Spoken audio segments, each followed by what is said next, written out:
Namo Bhagavate Vasudevaya. Om Namo Bhagavate Vasudevaya. So we have looked at 13 chapters of Bhagavad Gita. It's been an amazing journey. 13th chapter is probably one of the more challenging chapters to go through, so we've survived that. And we look at the 14th chapter. So we wanted to seek your blessings and also your good wishes so that we can continue to dive into this nectar of the Bhagavad Gita. This is one of the very favorable scholar of Srila Prabhupada, who likes Srila Prabhupada very much. And this is what he has to say. The scholarly world is again indebted to A.C. Bhaktivedanta Swami Prabhupada. Although Bhagavad Gita has been translated many times, Prabhupada adds a translation of singular importance with his commentary. By Dr.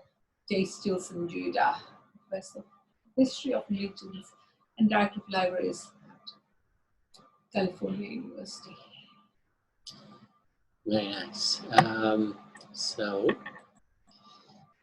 now, 14th chapter sort of carries on from the 13th chapter, because Lord Krishna in the 13th chapter describes somewhat about material nature.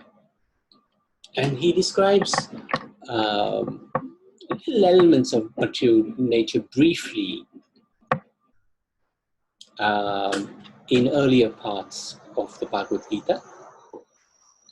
But now, in the 14th chapter, he gives a lot more detail about the nature of material nature, and especially the three modes of material nature. And this chapter is very interesting. Our Guru Maharaj used to often say that we should try to understand this chapter because this will actually free one from stress. It will liberate one. So basically, Krishna explains the three different qualities: goodness, passion, and ignorance.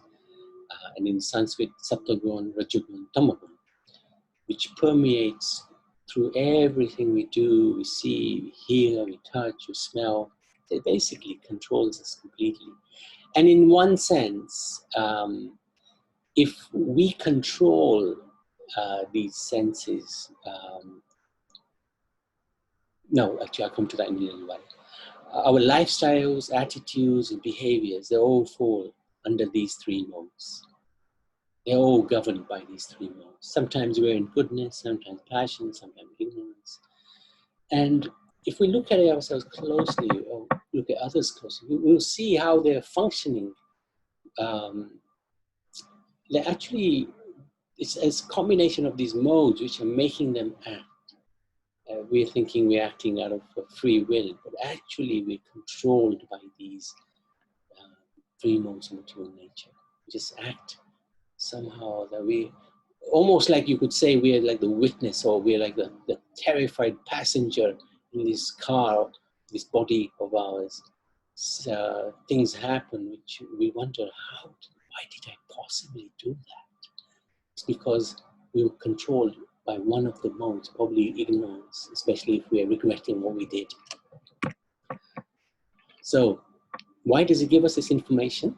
To understand the world we're living in, how we are acting, and also to actually get over these three modes. It's good to be in the mode of goodness, which is the best of the modes, Sattvagun. But even Sattvagun is not good enough. Goodness is not good enough, because even goodness still binds you to this world. You're not going to be freed unless you're in something called Sattvagun, Shuddha Sattvagun, which is pure goodness, which is on the Krishna conscious level, God conscious level. So, what are the themes in this chapter? What are the modes? Krishna explains. Then he also explains how they work, how they compete with each other. Then he explains the attributes. How can you tell which mode you're in? And that's really going to be interesting, because we've done a bit of a survey or questionnaire actually. And I'll share that with you. Probably we'll have a whole session just from that. Very, very interesting to work out which mode we're actually in. And how to transcend these modes as well. Krishna tells you the issue. Okay, Puja Mataji. Naniben, you can ask your question actually. What was the word did you use for something above the mode of goodness? Shuddha Tattva? Shuddha Sattvagun. Shuddha Sattvagun. Shuddha means pure. Shuddha Sattvagun. Okay, yes. Shuddha, yeah. Concentrated goodness. Shuddha, okay, okay. Thank you very much. So actually, Naniben, if you're on, you'd like to read? Yes, yeah. So, Yeah. Om Namo Bhagavate Vasudevaya. Chapter 14, the three modes of material nature. Text 1. The Supreme Personality of Godhead said, again I shall declare to you this supreme wisdom, the best of all knowledge, knowing which all the sages have attained the supreme perfection. Text 2. By becoming fixed in this knowledge, one can attain to the transcendental nature like my own. Thus established, one is not born at the time of creation or disturbed at the time of dissolution. Text 3. The total material substance called Brahman is the source of birth, and it is that Brahman that I impregnate, making possible the births of all living beings, O son of Bharata. Text 4. It should be understood that all species of life, O son of Kunti, are made possible by birth in this material nature, and that I am the seed-giving father. Text 5.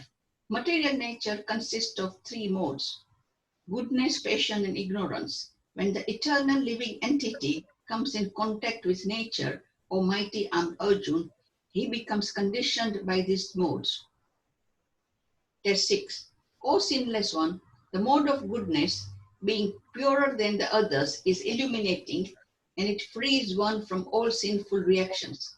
Those situated in that mode become conditioned by a sense of happiness and knowledge. Text 7. The mode of passion is born of unlimited desires and longings, O son of Kunti, and because of this, the embodied living entity is bound to material fruitive actions. Text 8. O son of Bharata, son of Bharata, know that the mode of the darkness, born of ignorance, is the delusion of all embodied living entities. The results of this mode are madness, indolence, and sleep, which bind the conditioned soul. Text 9. O son of Bharata, the mode of goodness conditions one to happiness, passion conditions to fruitive action, and ignorance, covering one's knowledge, binds one to madness. brilliant. Thank you. Thank you, Naniben. Yeah. These 9 verses, Krishna explains starts to begin to explain about the 3 modes. A mode is, the guna is another word for mode, and that literally means rope. We are bound, we're tied down by these ropes. The 3 modes influence a person's character, behavior, and approach to life. And Krishna also gives an idea of how these work. If goodness, sattva, predominates, one will aspire for and generally achieve long-term happiness. If one experiences temporary inconveniences, they won't be let down by themselves. They will carry on, never give up. They will be generally, the categories of people in this category, the people in this category are professors, perhaps, or intellectuals, academics, doctors, lawyers. They sort of thinkers, philosophers, religionists, spiritualists. Those are the sort of people. They're happy with their own situation. They don't get angry quickly, quite tolerant. These are the sort of characteristics. The Brahmanical class of people, the Brahmins. The next is Rajagun, mode of passion. And this is the vast majority of human beings fall into this category.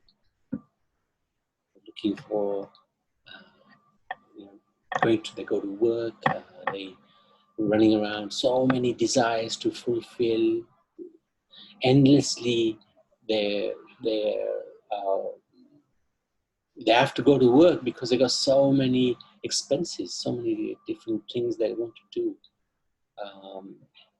They're always looking for short-term gains. They don't expect much out of life except earn money, spend it, or use it, and earn more money and waste it, and etc., etc. There's just so many passions. They're working in the mode of passion, running around like crazy, headless chickens. You know? Or perhaps a donkey who has a carrot in front of that donkey is just led by the carrot, and not thinking about that death can come at any time, and I'm working so hard and accumulating so much wealth that I will not enjoy this wealth. Somebody else will enjoy this wealth. Not thinking about the future. And then we've got the third category, which is the mode of ignorance, tamagun. That person is actually his activities are very degrading. Maybe sleeps a lot. When it's time to do something, never got any initiative to do anything. Happy to waste time. And yes, sort of people who may fall into this category, those who perhaps drown their sorrows by drinking a lot. They're always frustrated, they're miserable, downtrodden in many ways, depressed, very, very depressed, chronically depressed. So in this way, this material world is populated by all these different categories of personalities in these different conditions of life. Generally, you can fit them into these three categories. So the lesson is understand what these modes are. We've seen this diagram before. We are an eternal living entity, free from the modes. A little bit like what you have been saying before, like Bhavani and Nanibel, a little bit like witnesses. If we were totally as a soul in control and understood that the material nature is acting, then we are only a witness. We're just not disturbed by something bad happening to us, or not elevated when something good happens to us. We're just a witness in that sense. But because we are completely conditioned in this world, we're actually like a terrified passenger in this car. So ultimately, we are eternal living entity, pure Satchit Ananda, full of knowledge, full of happiness in the spiritual world. For whatever reason, we decided we wanted to be separate from the Lord. So we came in contact with this world. And this world, especially material nature, consists of these three modes. And we start to become conditioned by these three modes. And the living entity is forced to act. It's not actually acting. The modes are doing everything, but it's as if the living entity is acting. It's forced to act according to these three modes. What are these three modes? Let's just revise again. Goodness, passion, ignorance. Oh yes, this picture is quite interesting. It's like the devatas. These are the devatas, the angels in heaven. And according to which mode we're in, we're acting. It's as if we're doing the act, but we're actually puppets on the string. We have desires, and we have our karma. We have our different levels of consciousness. So according to those three factors, material nature acts through us, through the body. It acts through the body. And who's directing the material energy? These personalities: goodness, passion, ignorance.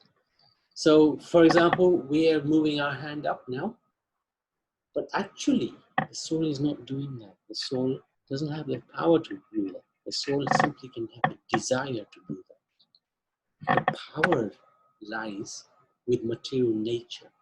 So perhaps when we want to move our hands, there's a very short, sharp meeting between the various demigods in charge of the various aspects of material nature of our bodies, and and the super soul is involved. Super soul gives the permission for the act of lifting the hand to take place. The demigods are instructed what to do to make the hand move, and it takes place. And we, the soul, is thinking, I did it. Of course, that's a small example, but the bigger example is somebody who's very wealthy. They're thinking, I did it. Yes, you had some part to play, but it was a small desire part. The rest of it is because of your past karma, because of Paramatma, the Lord, and material nature. These are different factors which come into play to make things happen. So it's important to understand goodness, passion, and ignorance. And the next theme will show us, Krishna will show us exactly what are the characteristics of somebody who's in goodness, passion, and ignorance. And the one after that, it will show us, we will have a look at where do we stand. Are we in goodness, passion, ignorance? And there's always a competition between the three. Sometimes early in the morning, we will be in mode of goodness. We wake up early, we'll sit and meditate and chant. We allocated enough time to do that. Soon as 9 o'clock comes, we've got to be out of the door, earning a living, fulfilling our desires, like unlimited desires that we have. Want a car, want a house, want a wife, want so many different things. iPhones, iPads, this, that. And then in the evening, we come back, we eat a little bit, tired, go to sleep, ignorance takes over. So these modes are competing with each other. We'll see that in the next phase anyway. So I wanted to request Madhusudan Babu. Hare Krishna, welcome. Anything you'd like to add? Yeah, this chapter is quite interesting actually, especially understanding the three modes of nature, and how the living entities start to interact in that mode. And like, and then I think there's one purport of Prabhupada says, like, everything that takes place is due to the combination of Kshetra and Kshetragna. And that's what we covered in the last chapter. And that Kshetra is the body, and the Kshetragna is the soul. And then Prabhupada said this combination of material nature and the living entity is made possible by the Supreme God himself. So Krishna makes this arrangement, and like we were saying yesterday, the Kshetra is your field, is your body.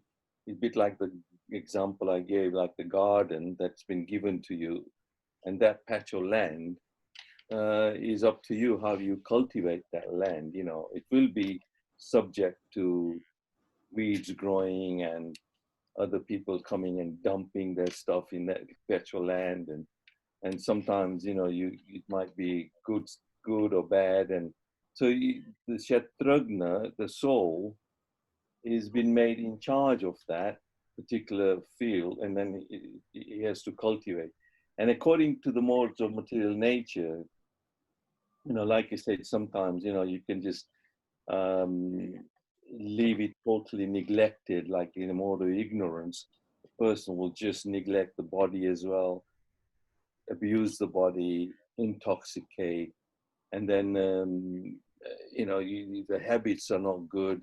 In the beginning, we all try to make good habits, but then the habits take over. So sometimes I think, and depending on the association and all that. So that piece of land, how we cultivate that is all up to us.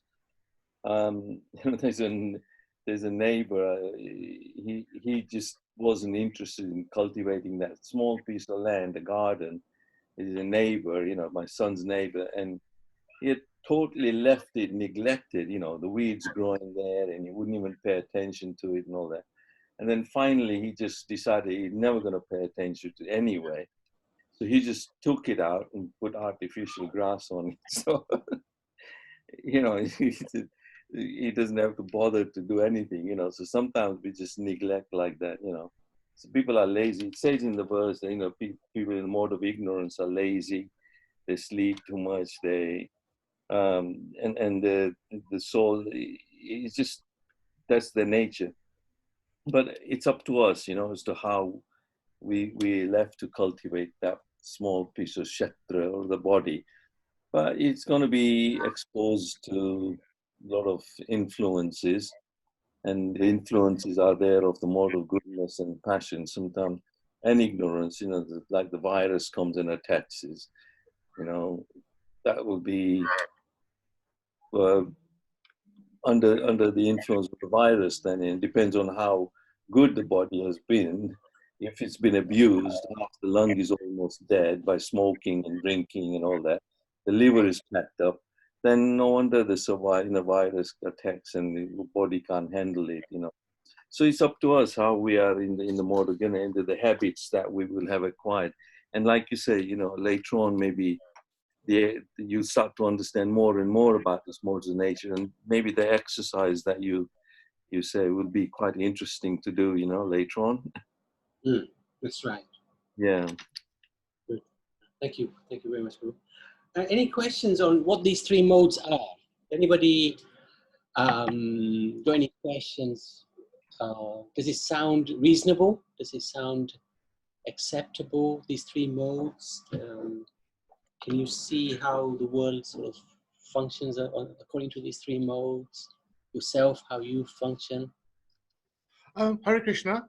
Hare Krishna, Pidamba. How are you? Good, yeah. You? Very good.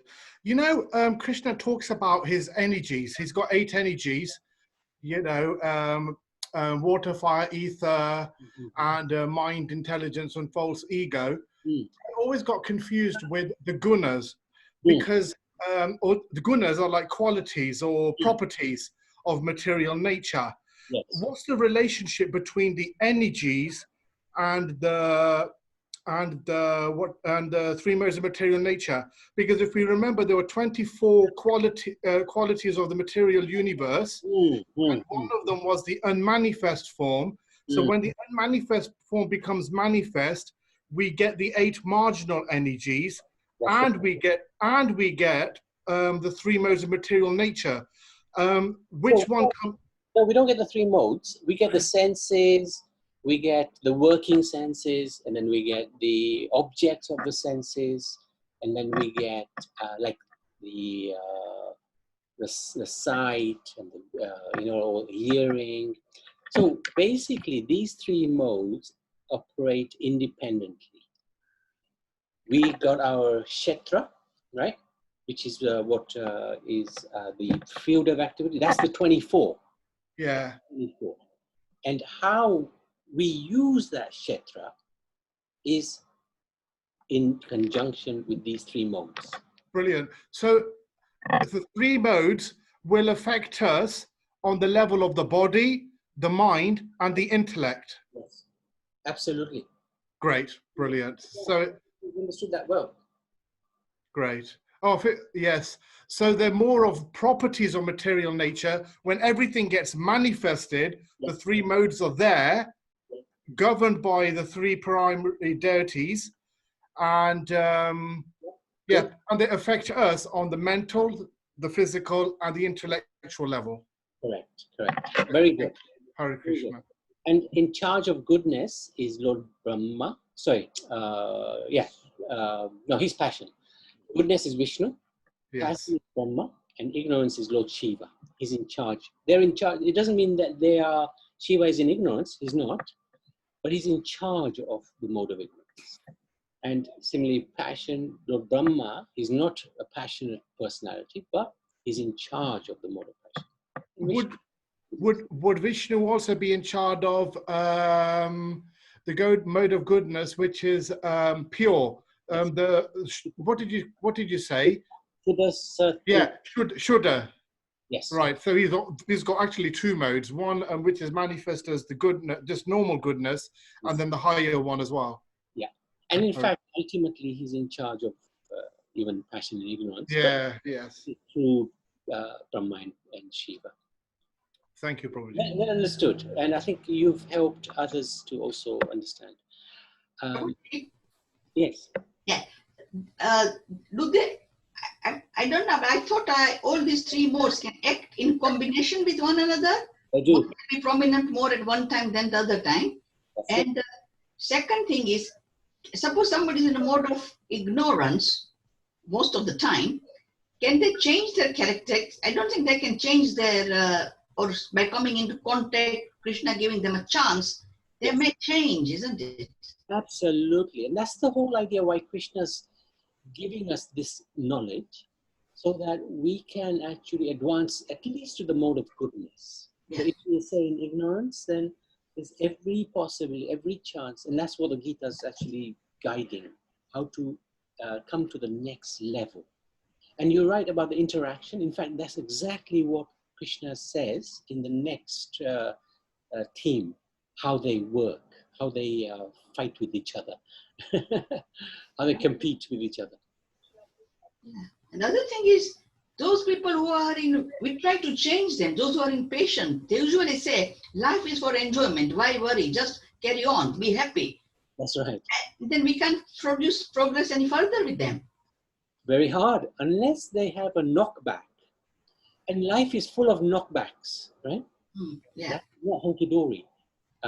When somebody suffers some sort of calamity in their life, some sort of challenge, then they'll start questioning, oh, actually, hang on, I thought life was supposed to be all hunky-dory and happy or lucky, but actually it's not.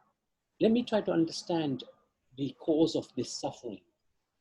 And then perhaps they may come to this point about, oh, actually there's something beyond just this enjoying this life in this current situation I am in. Yeah. You're right. If somebody is happy-go-lucky, like the rich man's son, he's not seen any difficulties in his life. He's not really going to care too much about spirituality because he's enjoying. Of course, the enjoyment is very temporary.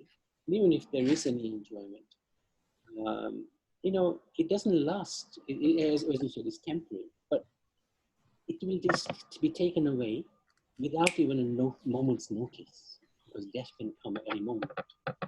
But being born into a rich family, they must have done something good in the previous life to be born into such a family when they don't have to work that much, and still there is plenty on their hand. But it can filter away if they don't do much in this life. That's it.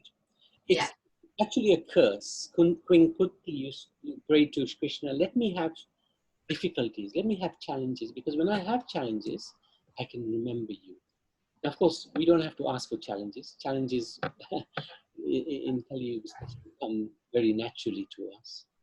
Yes. But if we have the right mood, like you're saying, if we have the right mood, when challenges come, we can actually handle those because we can take shelter of the Supreme Lord. And even if challenges don't come, when good times are there, that is actually the time to take shelter of the Lord and really become completely fixed and focused on the Lord. Just because we're happy doesn't mean there is no God, I have done this all myself. No, it's not a fact. Thank you. Okay. Yeah, Thank you for sharing that dialogue. It was good. Anybody else? Sanjana, are you happy with these three modes? Yeah, I just wanted to ask a little bit about ignorance, actually. I think you mentioned like chronic depression and things like that. So would you say that people who are, for example, suffer with that, do they come automatically with that mode of ignorance because of karmas, or how does that all work? You cut out a little bit, but I think the question you're asking is if somebody is got depression, perhaps when they were young, were they born with it? Is that your question? Yeah, you know, yeah, some people Yes. who have Is it it like as a chronic thing, which is diagnosed. And it's on current that based on.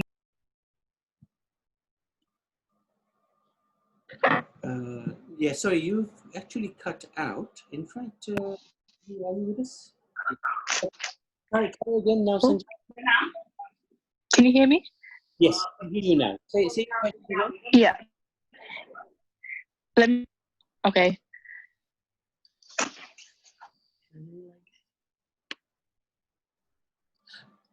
Hello?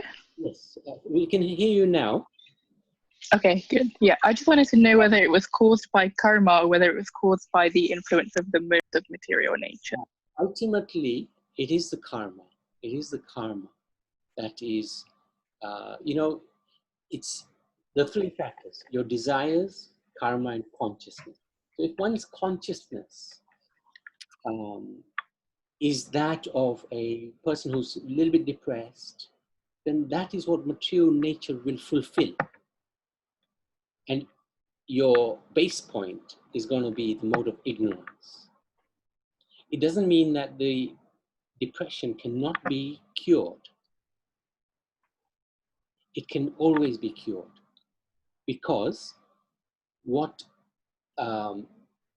this living entity is always transcendental to these three modes. But how the ignorance is removed and the passion is removed, and at least come to the platform of the mode of goodness, is by having association with people who are in the mode of goodness. So one may be born with characteristics which are due to are very close to the mode of ignorance. That's because of our past, karma, consciousness, desires. But going forward, we're not bound by those things. We can uplift ourselves through the help of God, Guru, and devotees. Those three things. And Srila Prabhupada is the perfect example. I don't know if you can actually hear Sanjana. Yeah, I can. Oh, good, good, okay. Srila Prabhupada is a classic example. Pure devotee, went to America at the age of 70 and he went into the New York, into the Bowery, where actually drug addicts would live. The hippies were prominent at that time. There was the Vietnam War, which they were protesting against. There was the affluence of their families' lives that they were protesting against. They gave up, their wealth, and they became hippies, and they would have free drugs, free sex, whatever it was. Yet, by associating with Prabhupada, not for long periods of time, short periods of time, by his influence, they came out of the mode of ignorance, and they started to help Srila Prabhupada in the Hare Krishna movement. So they went from ignorance to the mode of Shuddha Sattva, pure goodness, spiritual activities. So it is possible to go from one side right to the other side by the influence of the pure devotee, pure Vaishnava, the Guru, and God, of course. Thank you. Beautiful desires. And yeah, Jayanti is just making a point while she's having her plate of fruit. She got about 13 different pieces of fruit on her plate. I've been counting them. She's made a good point that's why we... Sorry, Prabhuji, you can't count. Let her eat what she wants. She said, working hard. Sorry, Daniel, sorry. You'll be soon wearing bed books. Oops. That's the mode of ignorance, so taken over a little bit. Or is it passion? Probably passion. She just made a good point that's one of the reasons why we chant Hare Krishna on the streets, to try to help, not just ourselves, of course it helps us, but it helps anybody who hears the holy names. Even sometimes you see people laughing, Hare Krishnas. Even them saying that actually gives them so much spiritual benefit, because they're saying it quite innocently and even saying it mockingly. They're actually saying it without any offenses to the holy name. So the amount of sin that is destroyed, the amount of bad karma is destroyed, is unlimited. So that's a nice context. I like that. Now, shall we move, unless there's any questions or comments, I wanted to move on to the next theme. Okay. So actually, Partha, are you there? Or,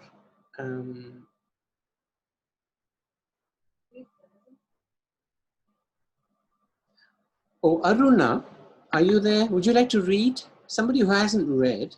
I would, but my sound is not very good. Actually, we can hear you fine. If you want to read. You can hear me? Okay. Yeah, sure. Thank you. Okay, from 10, yeah? Yes, please. Sometimes the mode of goodness becomes prominent, defending the modes of passion and ignorance. A son of Bharata, sometimes the mode of passion defeats goodness and ignorance, and at other times, ignorance defeats goodness and passion. In this way, there is always competition for supremacy. The manifestation of mode of goodness can be experienced when all the gates of the body are illuminated by knowledge. O chief of Bharatas, when there is an increase in mode of passion, the symptoms of great attachment, fruitive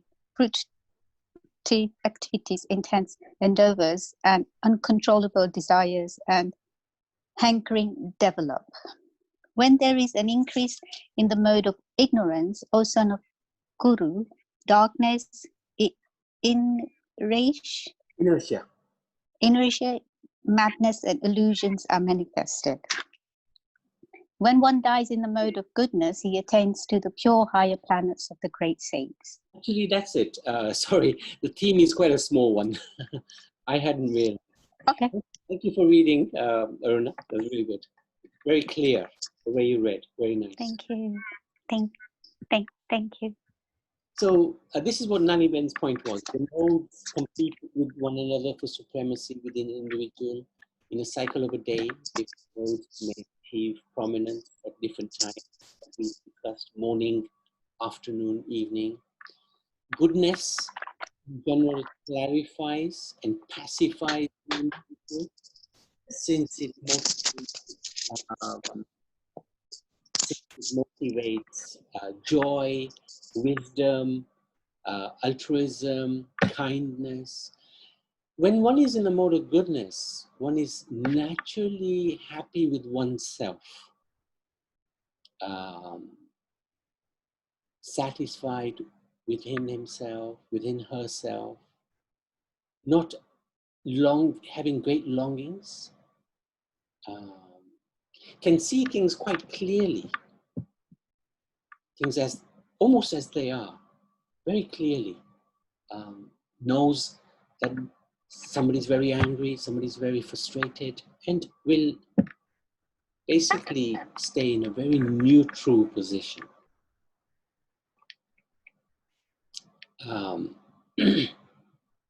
Now, that is good, no doubt about it.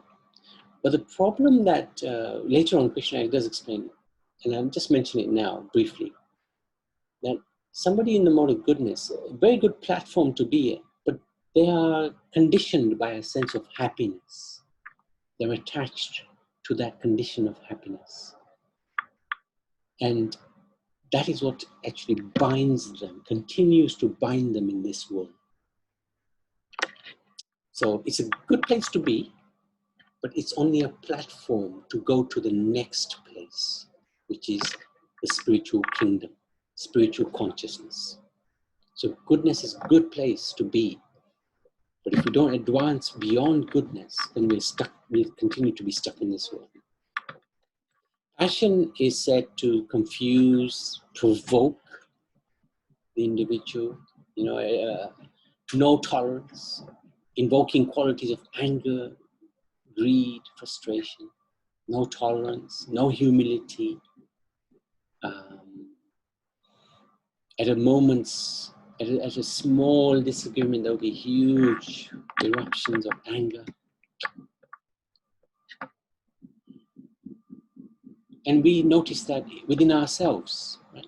Most people have this quality of passion as being one of the predominant modes that they're in. So I think we can all probably relate to this.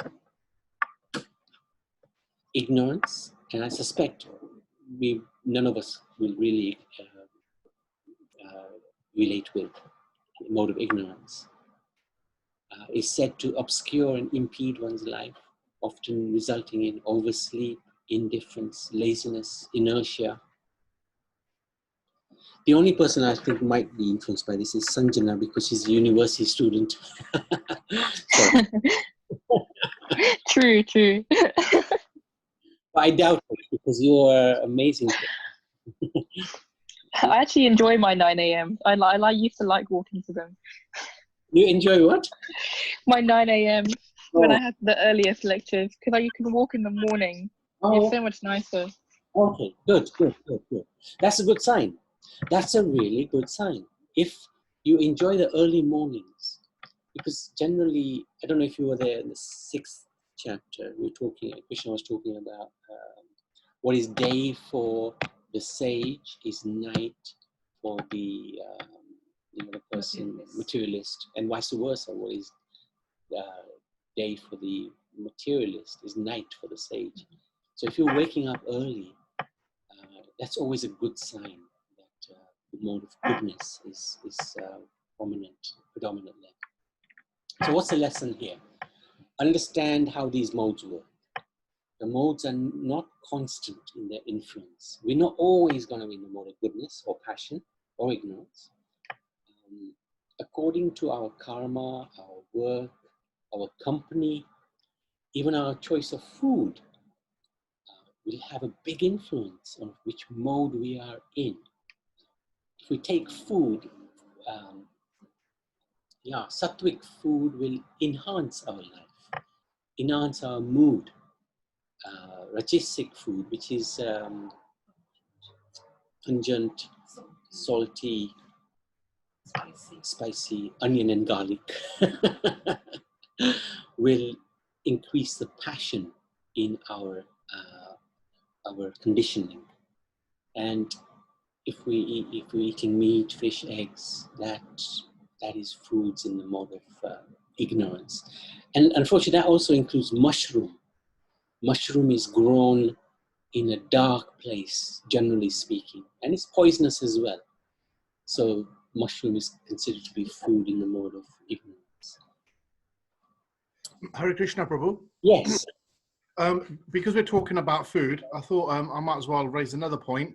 I was watching a Vaishnav video about a devotee who said he can't get devotional and all this kind of stuff. And then there's some the saint asked him. He said, "Do you eat food which is prepared by other people and not devotees? So the food is in the mode of ignorance or passion?" And he said, "Yeah." And apparently it's seen as like a maha, you're heading towards danger, like maha barb, you could even get onto you just by eating food which other people have cooked in the mode of ignorance. And, I just thought I'd raise that and be interesting to hear your views on that as well. Yeah, the consciousness of the cook enters the food that's been cooked, especially grains. So if somebody is cooking who's in the mode of ignorance, we will acquire those qualities if we're eating that food. Yeah. Yes, that's a good one.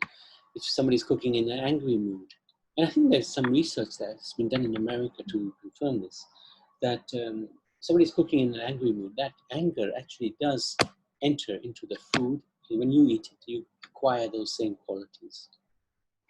That's why the sages, they generally try to cook for themselves. Generally, they cook for themselves. If they're begging for food, like the 6 Goswamis, they would beg from Vaishnav houses. Ultimately, of course, the Vaishnav, he will offer the food. So if he's begging and he's been given food by somebody who's perhaps in the mode of ignorance or passion, they would offer that food to the Supreme Lord. And in that way, that food becomes sinless as well. So when the food is offered, it becomes sattvic, it becomes like prasad. But we try to avoid eating in restaurants, with social functions. It's a little trickier, but we try to ensure that the person who's cooking is at least vegetarian. How they've cooked, what mood they're in, they cooked, it's a little hard to control. So, I mean, to live a proper sattvic life, cook your own food, eat what you cook. That is the best. Eat in the temples. Temples always sattvic. Beyond sattvic, prashadam. Eat the maha from the plate of the Lord. That is the best. Thank you, Prabhu, for this mention at Patamba. So, just quickly, what are these things again? Goodness illuminates the gates of a body with knowledge. So, you're in a good place, very good place. You're clean inside, you're clean outside, you're not doing any sins. Sinless person. Always respectful, always kind, always gentle. Very nice place to be. But if that person doesn't take that extra step and come in contact with God, then it's a good place, but he'll stay in this world. Passion is somebody with intense desires, unlimited endeavor, longings, great attachment, fruitive activities, and ignorance, delusion, madness, darkness, inertia, breaking the rules, working whimsically for no purpose, always in illusion. It can work, but it does nothing. So these are how these modes work. Madhusudan? Yeah, Haribol, Nabi. Haribol, Hare Krishna, everyone. Yeah. Nice points here to try to understand these three modes of material nature. And also how, Krishna says, Aham bija pita. So he is the seed-giving father. It's a living entity. Every living entity. So Prabhupada in the purport explains that the living entities are actually everywhere, on all planets, other planets as well. So I know, they try to look for life on Mars, and they've spent millions and billions trying to send a rocket and see if there is some life on Mars, which a couple of days ago, I think, flew up there. But living entities are everywhere, actually. These living entities are most of the time in the modes of nature. And like earlier on mentioned, there are 24 different elements, and they are make up the material nature, but then higher than that is the living entity, the spiritual nature. So combination of all these, makes up our activities in this material world. So we're not totally ever going to be inactive. There's always activity, but it's either going to be in the mode of ignorance. And talking about how our habits are based on all the different modes that we're in. And Prabhupada in the purport says one does enjoy or suffer according to the past deeds, but sometimes we don't like to sort of, face that, because sometimes they say, he's born disabled because of his previous karma. And if you go and tell that family, your son is disabled and he's because of his previous karma, they take it like an offense, because in a way, that's the material, the body is disabled, but as an Atma is beyond that anyway, and unless you have that knowledge, then you can talk on that level. Otherwise, they will think that you're offending the person by saying, you're suffering because of your bad karma from previous life and all that, which we do as well anyway, but sometimes, we have a choice to change our karma. And then that's by association, that a lot of people, Prabhupada came, they came in come across Prabhupada, they certainly changed their behavior and activities and came out of ignorance, you know. And as the verse, you know, the Bhagavatam starts, you know, tamasi ma jyotir gama, you know, tamasi, come out of ignorance, come into the light of knowledge, and then you're at least in the mode of goodness. So that process is there, knowledge is required, but the right kind of knowledge is required. Most of the time, the knowledge we're getting is all just to increase our material knowledge, you know, how to earn more money, how to get a better job, how to manipulate the material energy and make different bridges, roads, this, that, you know, buildings, houses. And when we are in that tamogun, rajogun, Prabhupada in the purport says, you know, the hankering is never ending. One is a small house, then you want a bigger house, then you want a palace, then you want another. And hankering just goes on, and then we get tangled up more and more and more. Those who are in the mode of goodness, they get a birth in a good family, but they're enjoying, you know, and then they just start to enjoy, but enjoy in such a way. You look at some people who've had a very good birth, name, fame, glory, but then they get targeted by people who are going to exploit them as well, and then push them into drugs and all that. And you've seen people suffer, and then they ruin that chance. The next birth, who knows where they are, what they're doing, you know. So this cycle goes on, although there is, you know, activity, but this cycle of birth, death, all day, that keeps on, you know, going and going. So you break out of that cycle, you know. But talking about food, I think later on in this chapter, Krishna does cover the qualities of food which are in the mode of ignorance, even charity in the mode of goodness or passion or ignorance. And, you know, I think it'll reveal more and more about these material natures as we go through these chapters, isn't it? Yeah. Yeah, I think actually it does that in the 18th, 17th and 18th chapters. That's right. But we're going to cover it actually next theme anyway. Yeah, okay. Thank you. Thank you very much, Madhusudan. Any comments or questions? I think I had one comment that if somebody is disabled, yes, it may be due to his past life, but for us to judge is never a good thing. I remember Chris Hoddle one time said something like this, and he was vilified. He had to resign his job as England team manager. And you are absolutely right, Madhusudan. There was such a backlash against him, you know. So yeah, it's we're not the judge, jury, or the executioners, are we? I mean, I try to take that position in my life. I'm not the judge. wow. You know, I'm not the jury here. I'm not going to judge and criticize anyone. Everyone is in their different positions according to wherever and just try and help everyone to make progress, come out of ignorance. And I mean, you know, sometimes even it's very difficult to try and advise my own family member. I've had challenges, you know. Some of them are still in the bad habit of sort of, you know, doing the wrong things in tamogun and rajogun and all that. And then you have to try to guide them. And I think even Guru Maharaj used to try and tell us, you know, you are acting in the mode of ignorance. They can judge us better.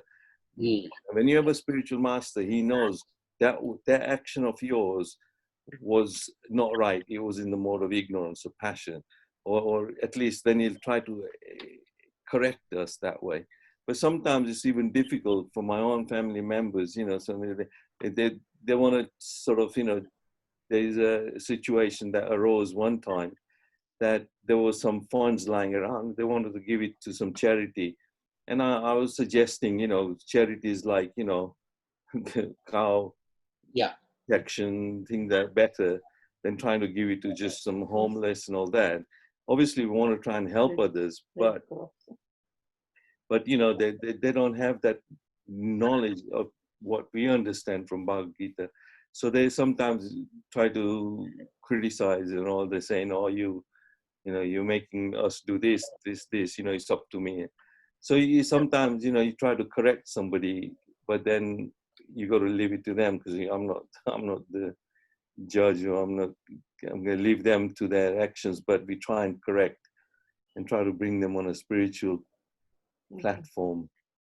Yeah, family is usually the hardest to talk to and convince. And Yeah, any questions, any comments?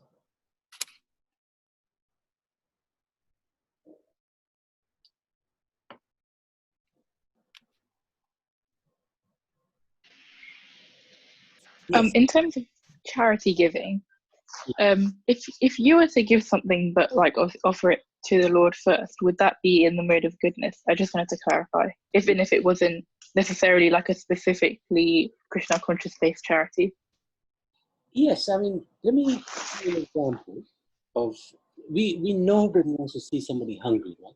If you see somebody hungry, there's a natural inclination to give some food, isn't it? Or give some money for that person to eat.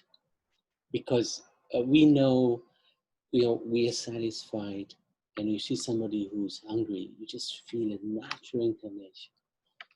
So in that sort of situation, there's 3 types of charities. Say you give that person some money, they go to McDonald's and buy a hamburger. That's really not good. That's mode of ignorance. You give them some money and I don't know, they buy maybe, I don't know, just make it easy, they buy Cigarettes, cigarettes, yeah, drugs. yeah, let's go for cigarettes. Even that's ignorance. I was Okay. thinking onion bhaji. All right. Because onions are, like onions are mode of passion. Okay. Well, not good. If give them some money and they buy some fruit, fantastic, right? That's goodness. That's really goodness. But what is better than that, as Sanjana was saying, if you offer that food first, if you buy something, offer the fruit to God. It can be just in your mind. I often, when we used to go for book distribution, we haven't been for a while now, but when we used to go, there used to be always people on the street who would be, wanting money or something. We would go to the nearest supermarket. If we didn't have any fruit, we'd buy it. We'd offer it within our mind. My dear Lord, please do accept this fruit. Bought it for you, for your satisfaction. Please accept this food. Wait for a few seconds more, and then we would give that food to the beggar, the person who needs the food. And that is prashad, that is spiritual food. So by that activity, yes, Sanjana, you've given charity, but you've given in such a way that it benefits not just the person who's going to eat the food, but the person who's giving the food. Does that sort of make sense? Yeah, it does. And I really appreciated the comments about how we're not the judge and the jury. I think that was a really good discussion. Yeah. I agree that when you see people who are suffering, right, it potentially might be down to the laws of karma, but yeah, they're in a better position if they are accepting it and turning towards God rather than us judging as well. Very nice point. Very nice point. Were you there when we spoke that verse from the Srimad Bhagavatam, which says something about, I know this is my karma, my dear Lord, I accept it willingly, but I am just waiting for your mercy. It says something. Yeah, I was there. The doors of the spiritual world are open to you. You are the rightful owner because you're just accepting and you're waiting patiently for the Lord. You're right. Well done. That's a nice comment. Nice comment.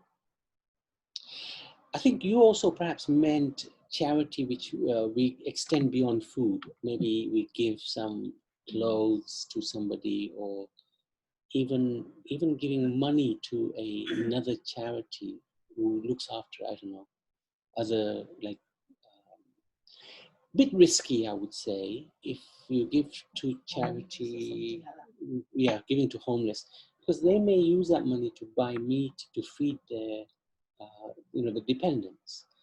And really, we don't want to encourage the feeding of meat, fish, eggs like that, because we might get the reaction for helping somebody eating meat. So we would try to avoid those sort of charities. Yeah. We generally do food banks anyway. So then we buy the food and then we can offer it up. And then in that way, we know what is being given, from us. Right. Also, there's a lady called Janaki who does phenomenal Food for Life. So she organizes the cooking of the food and it's offered to God. And then later on, that is distributed in Croydon to homeless people. That's an amazing service, actually.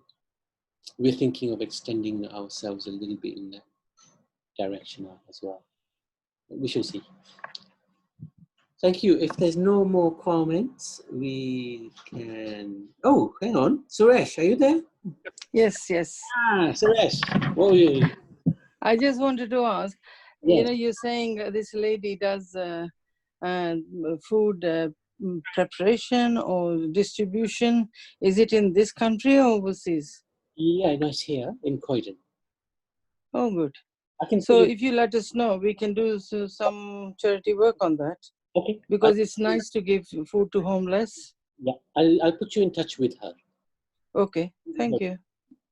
No, thank you. Anything else? Thank you for joining. Anything else? That's fine. Acceptance, that's the biggest virtue in life anyway.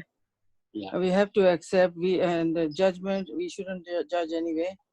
It's not our right to judge anybody. So everything is mentioned anyway, everything is true. So it was quite a good conversation. Thank you. Thank you. Thank you very much. Thank you. So the next theme is really interesting. I'll just quickly, I really enjoy doing this. I'll just quickly show you. These are all the different characteristics. On one side, as you're looking at the left-hand side, you see the characteristics. Charity is one of them, food, worship, all different types of things, sacrifice, austerity, worker. And then on the top, we've got ignorance, what would be considered ignorance, what is considered passion, what is considered goodness, what is pure goodness. And then we can sort of judge where appropriate, where we think we fit. And at the end, we've sort of got some scores just as an indication of where we might be for our own purpose, to improve ourselves. So that's for the next theme on Monday. So I'd like to welcome everybody to come and join us for that session. And tomorrow we're meeting at 1, a little bit earlier than normal, because a person from Vrindavan called Shruta Kirti, very elevated soul, who served Srila Prabhupada for many, many years as his personal servant and secretary, will be joining us and giving some wonderful pastimes with Srila Prabhupada. So please do join us. He's a really amazing devotee. I've heard him many times, and every time I hear him, I just amazed at both him and Srila Prabhupada. So please do join us. Otherwise, let's move to chanting of